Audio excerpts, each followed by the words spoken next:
Okay, I'm with Sir Robbie at the side and we gonna test this car. Yung torque niya and the performance, yung handling and the acceleration of this electric vehicle, BYD Seal. Sir Robbie, feeling ko katapat nito Tesla Model 3 or Y. I wouldn't really know. Kasi yung looks. Okay, ayan na, lapit na tayo.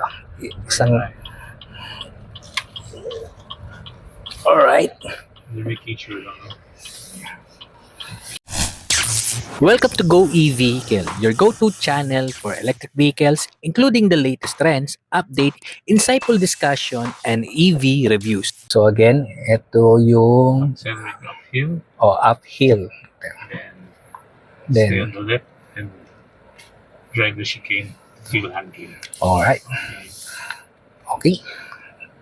In 1, 2, 3, uphill. Okay.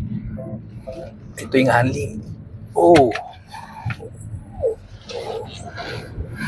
Even the camera. Nawawala yung camera no? So, ayan. Ito mo naman, pagdating sa acceleration.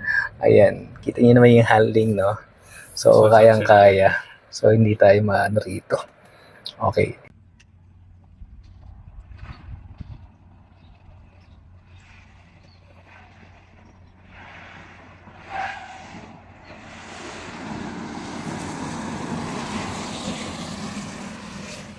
Okay, acceleration naman tayo So, kay let's go on the first cones in front of you, and then don't do anything except brake when you reach the last cones. Okay. Thank you, Sir Robbie. Okay.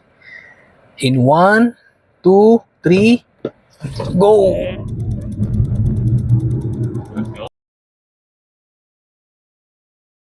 Oh! Oh! Okay. Yung camera natin nawala. Kaya mo na, meron ng isa doon.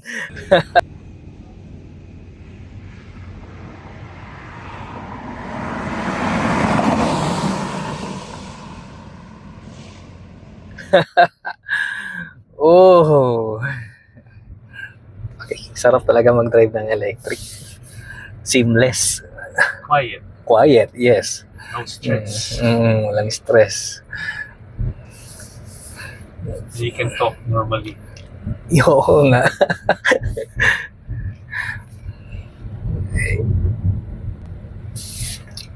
Okay, hatid na kita, sir.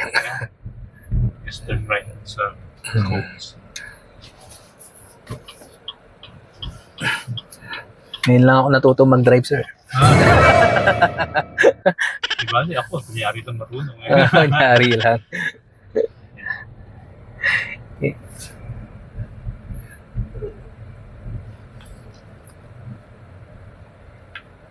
Alright. Thanks, Sir Robbie. Thank you. Nandito na ba lahat? Ito. I will look out for your vlogs. Subscribe ka na, sir. Subscribe.